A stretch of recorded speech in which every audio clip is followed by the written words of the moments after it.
Welcome. I'm Kirsty Cullen, CEO at the Optimum Health Clinic, and I'm delighted to join you today to share one of our community stories, which I know are always so helpful and really popular with the fatigue community who follow us.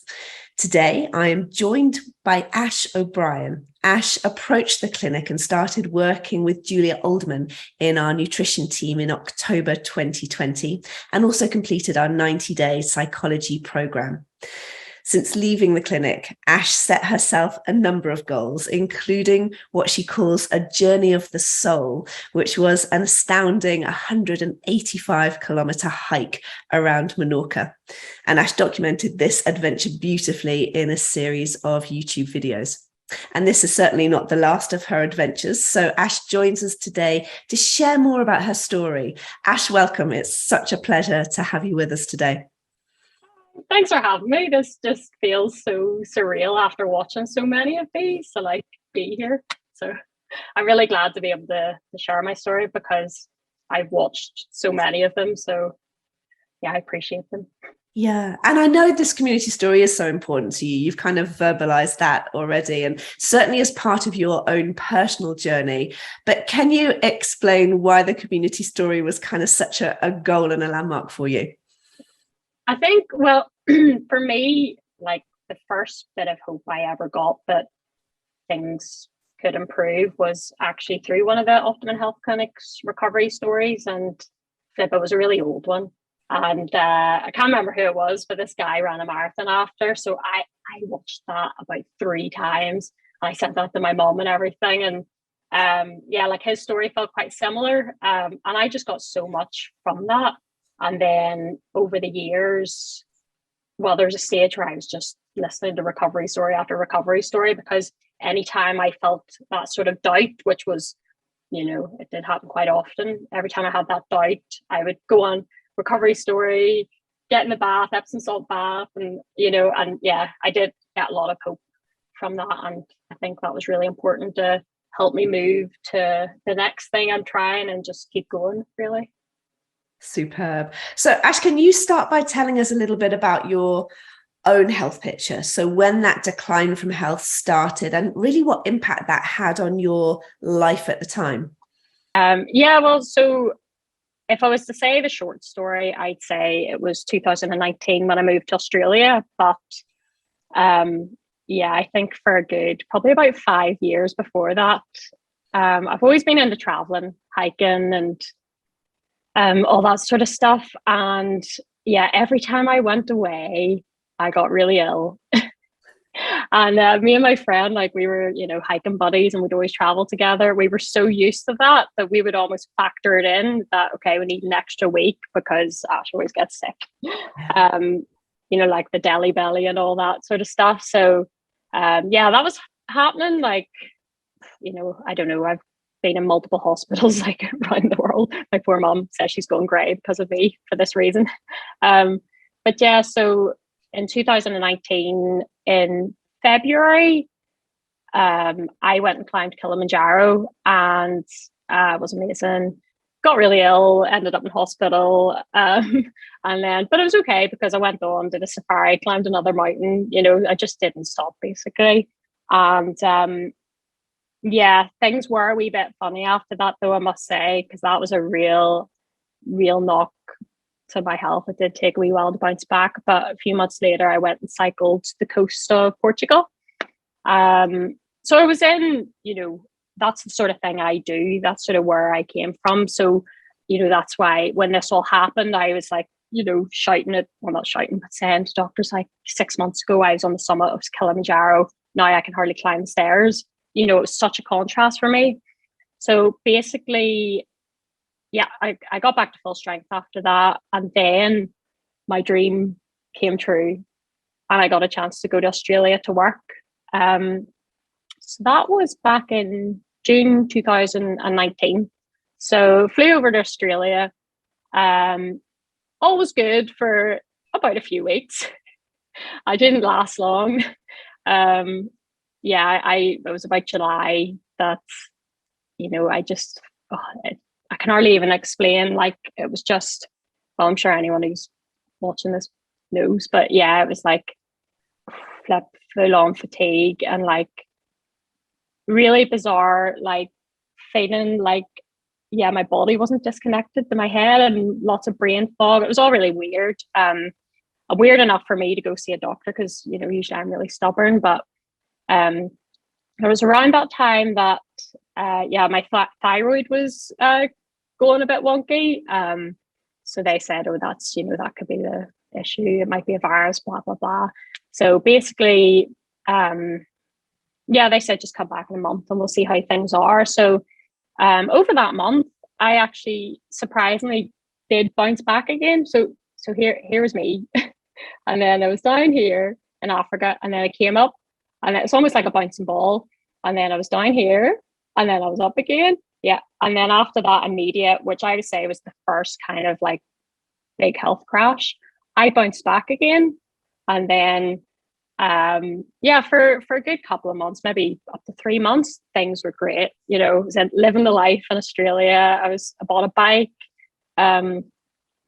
I was surfing and, you know, camping and like just loving life. And then November happened. And this was the final one that took the years to get better from. It was just an almighty crash, basically. And yeah, that was not a good time. And my parents actually, they were flying out to Australia for Christmas, and I hadn't told them anything. So basically they came, and I was sitting there on the footpath because I can, you know, that's as far as I can make it out the front of my house. And they were like, what on earth happened to you? And I was like, you know, oh, it's going to be grand. You know, give it a couple of weeks. You know, I actually put my gym membership on hold for a month because I was like, you know, no, actually, I think it was 2 weeks. I put it on hold, and I said, yep, I'll be back in 2 weeks. Just 2 weeks off, I'll be fine. You know, I never went back to that gym. So, so that was sort of the start of things, really. Yeah. So it was that classic kind of boom bust pattern, boom bust, until there was kind of that final crash, really. And then you came home at that point, Ash, did you, with your parents? No, I should have done. That would have been the wise thing to do. But no, Ash did not go home. I was adamant. I was like, right, give it a month, it'll be fine. Kept, you know, phoning the gym, saying I put it on hold. I had a climbing membership there as well. So put the climbing membership on hold. And I did take a wee bit of time off work. And see, when I went back to work, it was just, you know, actually like, yeah, around that time when things were falling apart before I took time off work, you know, I was just sitting there. I remember in the toilets and just, you know, head between my knees and just being like, what is going on? You know, I didn't even want to speak to people. You know, I didn't take lunch breaks for a while. Like I just sat at my desk because I was like, I don't even have the mental capacity to talk. So of course then, you know, there was the Dr. 4, Dr. 5, Dr. 6, Dr. 7, in total 8. I think it was 8 doctors, a naturopath, nutritionist, psychologist, Optimum Health Clinic, you know, so yeah, it did go on. But so I stayed in Australia, then tried to go back to work.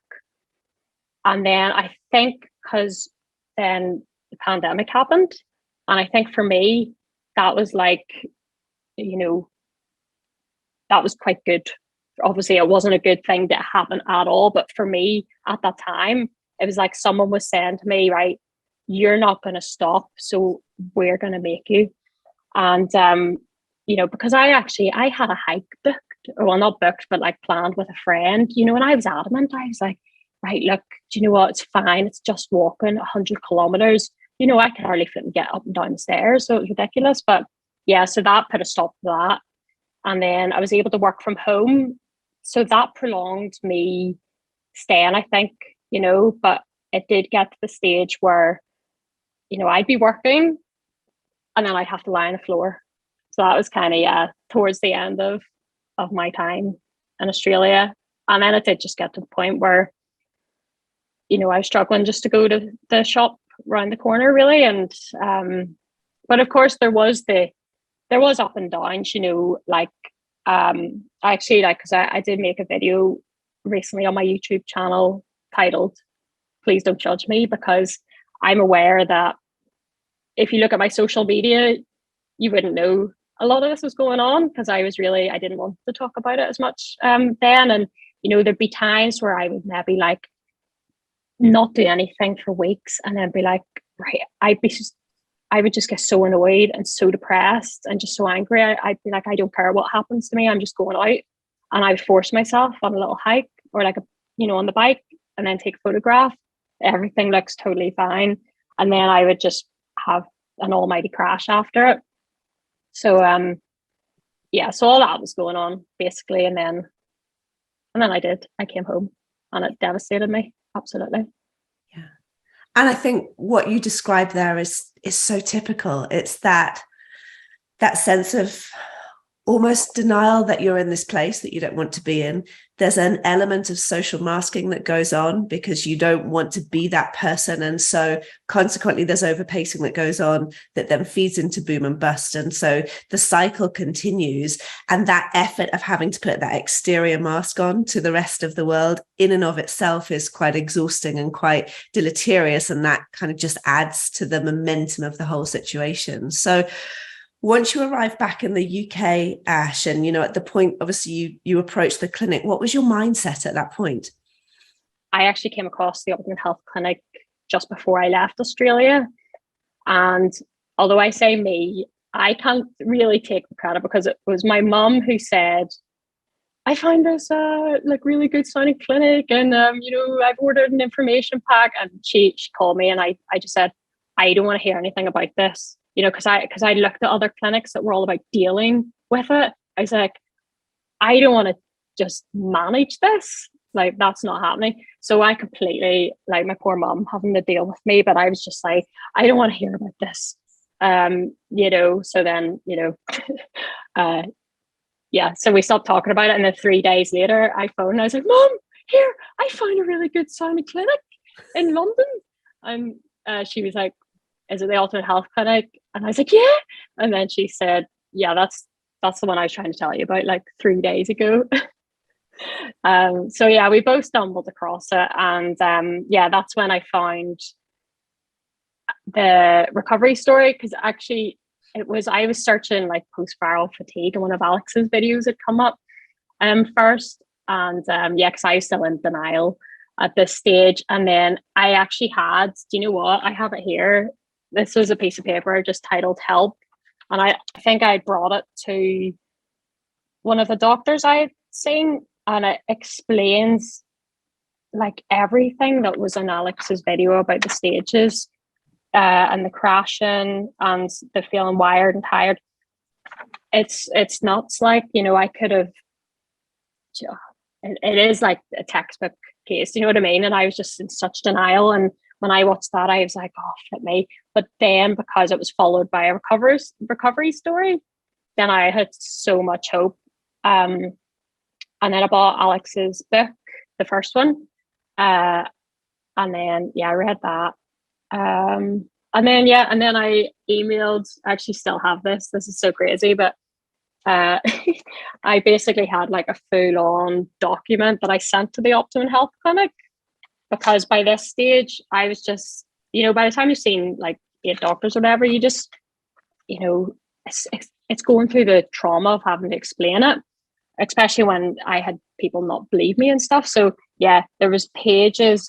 This is like a big timeline, and then I had a full-on, spreadsheet of test results. Like, it was ridiculous. And the fact that you guys even like listened to this or read it, like, so superb. And I think one of the things that you will know now, obviously, that we're passionate about is education. So education about your biochemistry, empowering you with that knowledge. And obviously all of that information you brought to the clinic was big jigsaw puzzle of lots of different elements of, kind of immune elements, of adrenal elements, of gastrointestinal elements, of lifestyle elements, of psychology subtype elements, which all kind of created the jigsaw puzzle that was your fatigue.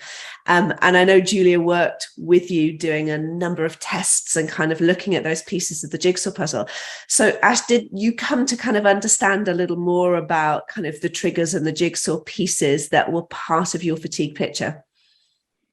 Yeah, absolutely. I did the 90-day plan, first of all, and I did get a lot from that.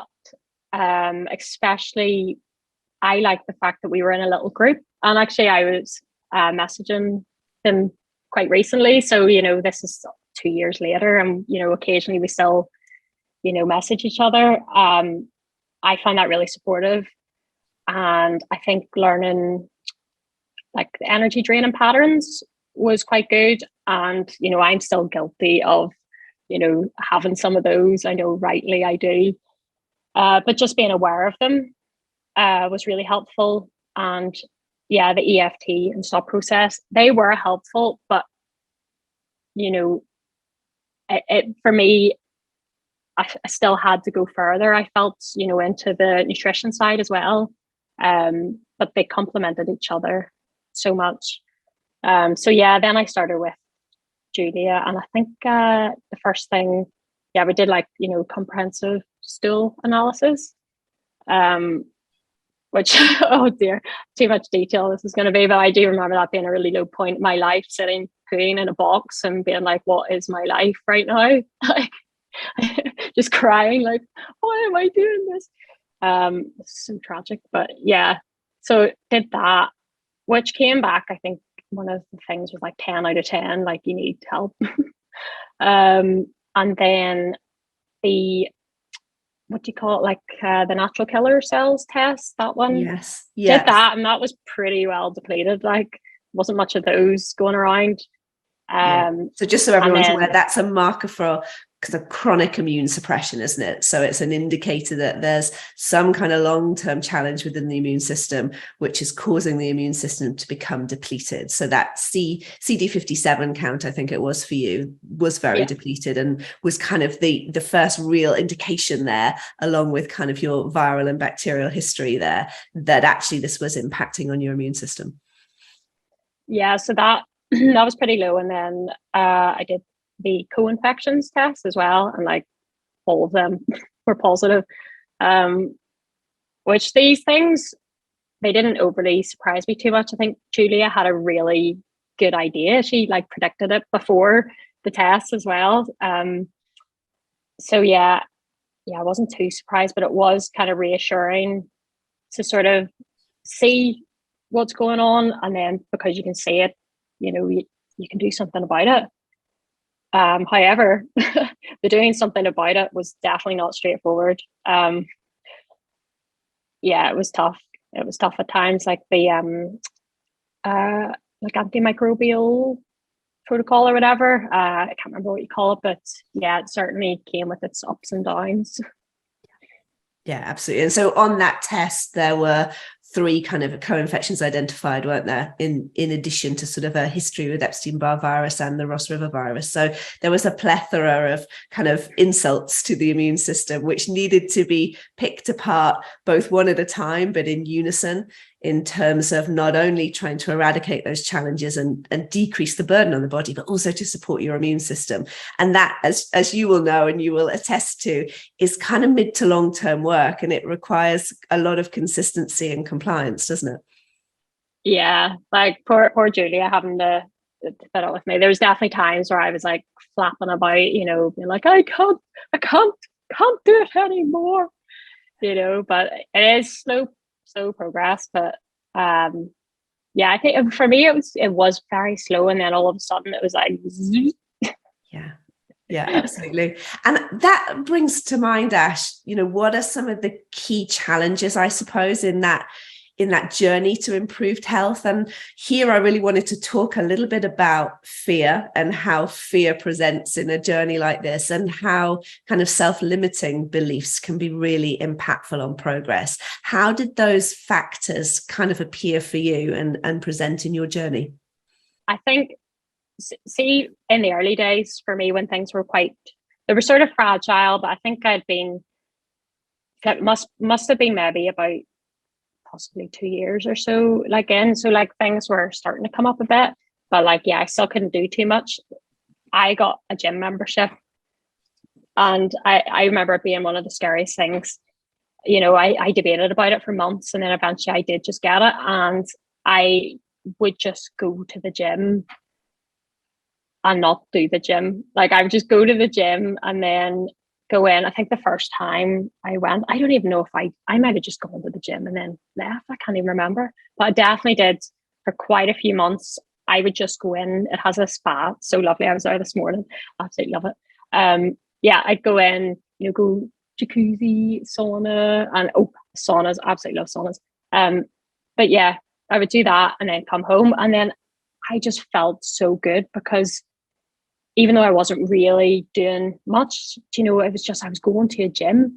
And then eventually I did start to do small weight workouts. And then when I did get COVID in November, I lost the BAP, as we say in Northern Ireland, when you just are like, I was just so angry. I was like, all this progress and I've got COVID now. So at this stage, I contacted a personal trainer, and he has been so good. I still see him. And, it was a big risk. It was a massive risk for me to take. But I knew he was going to be the one to help, because he said to me so I emailed him like a big long email, and I said everything. And I was like, I'm losing the will to live here. Like I was that low. And yeah, he said, it sounds like you've been through a lot, but it's not what happened. It's not what's happened that's important. It's what you do now and what you do going forward that matters. And he met me and just sort of like put me through a few things. Didn't charge me anything for that first session. He just wanted to see how I was, and he gave me the truth and said, I don't think you're ready. Let's start in January. So, and that was like November, December. So, which, I really appreciated. And yeah, and then yeah, like the first one, I think I was in bed for a couple of days.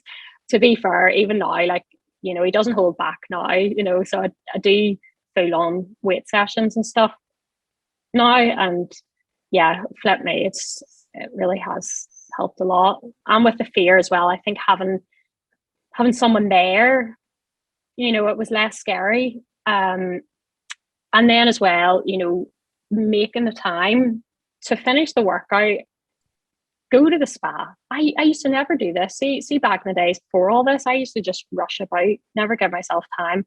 But I do now. I go in like I was this morning, go in the sauna, steam room, and just sort of chill out a bit after as well. So moderated things maybe. And so what is your relationship with your body like now? Because obviously we come from a place where we're ill, and it can feel that the body is consistently letting us down, and we get into that very fearful and frustrated place. And then we go through this process of education where we're learning about biochemical mechanisms and sort of the psychology aspect of it, where we learn to understand that the body's trying to protect us by taking us into these crash patterns because it's kind of at maximum capacity.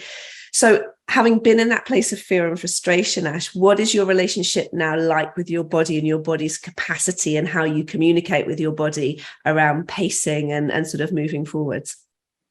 Oh, it's totally different. Totally different. Actually, do you know what? I can read a wee bit. So this was my old journal, and I put in, and this made me so sad. Right. So yeah, because it's funny you asked that question, because this pretty much sums up. So this was in 2020, and this is what I thought of myself. I wrote, when did I become such a useless, pathetic excuse of a human? Today, what is possessing me is winning. I hate what it's doing to me. I'm writing this in tears after all my hard work, because I thought it was a crash basically. And I'm saying, I feel like I've got a hangover. It's 10 to 8 p.m. and I'm in bed. And then I just wrote, I feel poisoned. My whole body feels poisoned. And I was talking to myself like that, which is so sad. And then, let's see.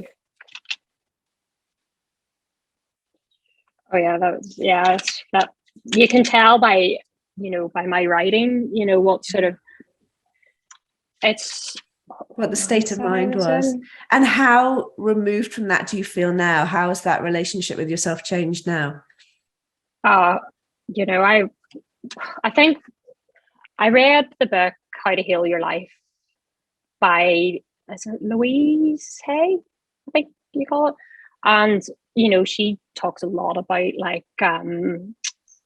what do you call it when you like say a phrase to yourself, affirmations. She talks a lot about that and like how you talk to yourself, and that sort of had a wee light bulb moment in my head. That was years ago when I read that. Yeah, and I think since then I sort of realized, it is really important to talk nice to yourself. And I think in general, I would like, now I'm so grateful to my body.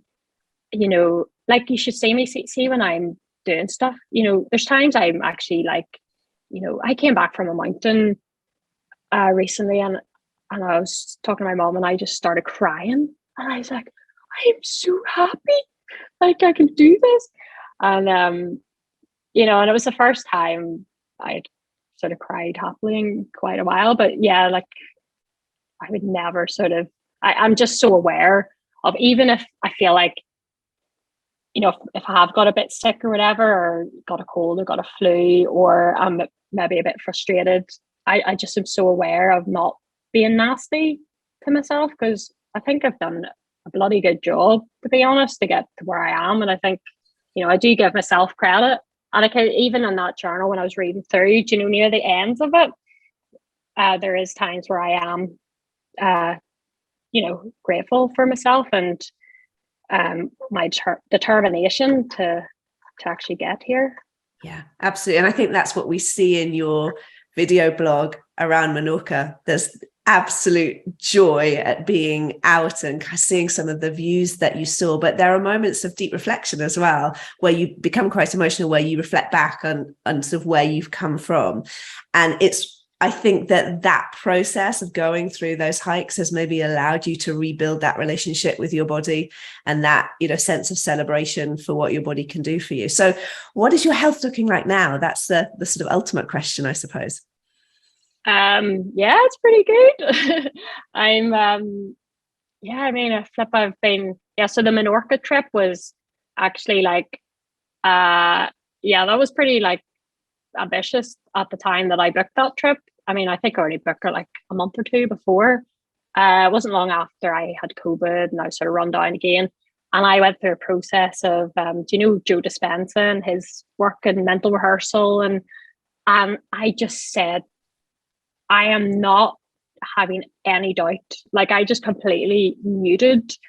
Like, I don't know if this is wise or not. Of course, you have to be recovered enough to be able to do that. But I knew I wasn't physically strong. Mentally, I still wasn't quite, I was still really struggling with the whole trauma of the whole thing. So I just completely muted, and, people would say to me, like, really, you're going to go hike? In the end, it was over 200 kilometers, and, and I would just be like, yep. And people would say to me, are you sure? Like, have you got the health for that? Yep. And I just completely was like, I'm not listening to any negativity. So not ignoring my body. Like I knew I was going to be okay deep down, but I just was really scared. I was terrified, like absolutely terrified. That first day when I got up and went on the trail with my backpack, hiking pole, knowing that I was going to walk around an entire island, having had the past few years that I did, I was like, what am I doing? But then as I went, I went, it's all like documented in those videos, like basically, like, well, to be fair to me, I had no one else, I had no company, so I just like had the GoPro, so I did a lot of waffling on the camera. But basically, like I went through a lot mentally, like struggling with the fear out there, and but I did it, and flip, it was so good. And then I came back from that and actually like bounced back really quick after it. And then I booked more flights, and about a month later I went to Copenhagen on my own, rented a bike and cycled to Gothenburg in Sweden. And that was me easing myself back onto the bike. So no one listened to my advice, please, because it's really not wise. But I don't know why I do these things. But yes, because I was terrified of getting on the bike again, because, you know, at one stage my dad put a chain around my bike to stop me getting on it, because, you know, I loved cycling and it broke my heart. You know, I would sit, I would sit looking outside and a cyclist would go by and I would just be in tears, floods of tears. And then I would just go lock myself in my room, because I would be so envious of them being on their bike. And, you know, so yeah, the fact that I couldn't get on my bike for so long just killed me. So I was scared. When I was sort of fit and able to get back on it, I was terrified. So then I decided I'd go and cycle nearly 400 kilometers instead. But that again was really successful, because then I did the same thing. I went through all the sort of, like, you know, traumatic side of not being on the bike for so long. And I had just an amazing time, like so much fun, even just felt, you know, I felt normal. I was sort of, you know, I went on a pub crawl again, not that, you know, I shouldn't be like advising that sort of thing, but, you know, I just had fun. It was just fun. Yeah. It was fun. And I just didn't care. I stayed up. I did like a salsa dance class in a bar, and it was about 3 a.m. by the time I went back to the dorm room. And I just didn't care, which was just great, because, you know, obviously you don't want to do that all the time, but like, it's nice to be able to do that sort of thing once in a while and not have to sort of freak out about it. Not have to worry.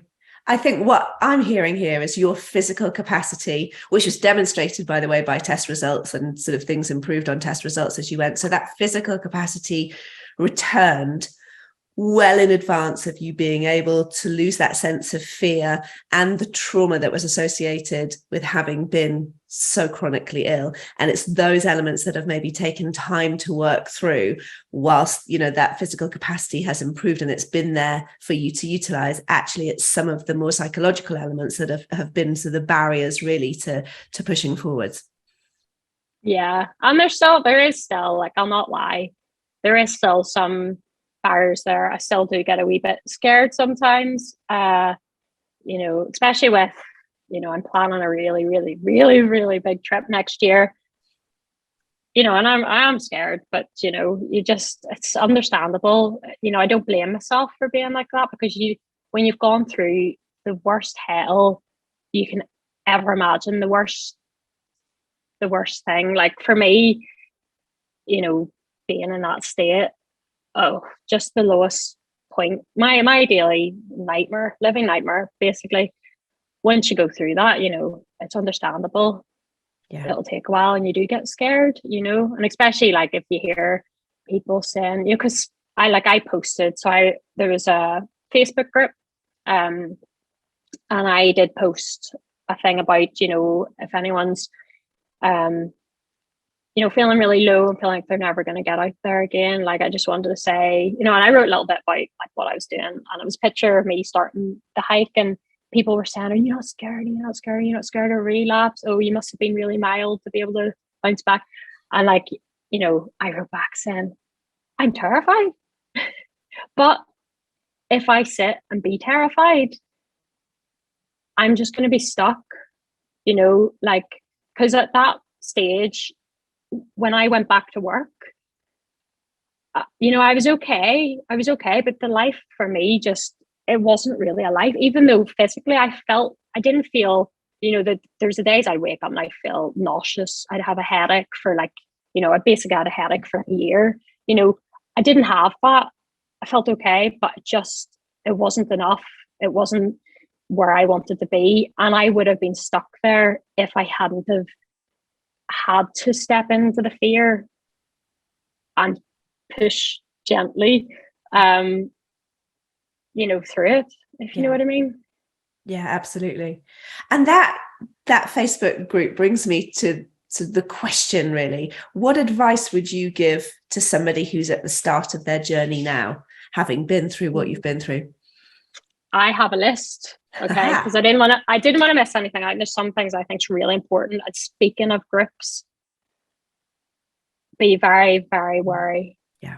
Do you know what I did last night just to remind myself? So I recommend muting groups if you want to stay in them, muting them, because it was so flipped. You see, when I joined the Ross River virus group, and last night I went on it just to remind myself of why I have these all muted. And someone had said, I'm just newly diagnosed. I was just wondering, like, it just seems like everyone has it for such a long time here. Like, do some people get over it? And then I read the comments and I thought, this poor person, because someone's saying, oh, I've had it for 10 years. I'm still as ill as I was on day one, things like that. You don't need to hear that. And you have to remember people in these groups are still really ill, really unwell. And if someone gets better, they're probably going to leave the group. So it's like a concentrated place of negativity. But sometimes, of course, there is supportive things in them, but you just have to keep in mind that it's probably going to be leaning towards some more negativity. And the worst I saw was someone saying that they had CFS from the Ross River virus, and then someone wrote, well, get used to it as a response. I blew up and wrote back to them being like, yeah, I also had that and an autoimmune disease. And I think it was around the time I might have been in Menorca, and I was like, I'm about 100 kilometers around an island at the minute, so don't listen. I think it's really important advice, because I think what you described about your 90-day program was a small community, a small group of supportive people who you still, converse with now, versus what can become a rabbit warren of negativity. And so the internet can be a very unhelpful place. And I know quite often we'll ask clients not to go diving and delving into the internet, because not only can information be incorrect, it can actually be really negatively impactful on progress. So it's about establishing those groups where they empower you and they give you sort of a positive view forwards. I think that's really, really good advice. You can tell I get so angry, to be honest, about it, but it's only because I went to these groups as someone who didn't know what was going on, to try and find help. And I would have people say, you're better accepting where you're at. I just hands down, nope, that's not happening. So that's a big one for me, is just to be wary of that. But you can like, I do stay in them, because occasionally, although I don't really go in often, but if I see comment, then I'll try and counteract it. But yeah, like, so you can mute them and you can still have access to them, but you don't see it. And then, yeah, so your language is important. I've written, and I think that's a little bit like what we were talking about, how we speak to ourselves. But not only that, there was one thing that I found that I naturally did that the Optimum Health Clinic and the 90-day plan had recommended as well, which was, you don't have CFS, or you don't have that illness, whatever you're recovering from. And I would always say that, like, I don't think I ever said the words I have CFS, because that to me is just like, you have it, you're stuck, And also, if someone invited me to go for a hike or something at the time, I would say, I can't hike now yet. I can't do this yet, So I think for me anyway, I found that really important. And also, this wasn't on my list, but I think this is important as well. Like, I had to ask my parents to not ask me how I am. And that's a personal preference, because I think I'd either be really cheeky and just be like, I'm fine, and every day, or I would just break down. Yeah. So I think, I find that useful. Okay. Don't give up on your dreams. This for me was just so important. And it was after I read the book Unlost by Gail Muller. And she had like a chronic pain disorder. She was going to be in a wheelchair by she was 40. When she was 40, she hiked the Appalachian Trail, which is like 2,200 miles or something in America. And she talked about the importance of planning things. And I discovered when I was planning the Camino Cavas, the hike around Menorca, I got so much out of the actual planning process because I switched from, I was listening to so many podcasts on, health recovery.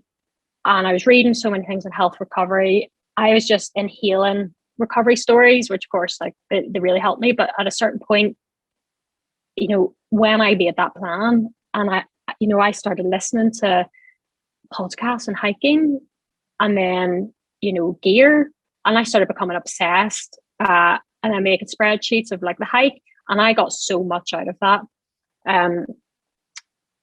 So that was really, really useful. Like don't give up on your dreams.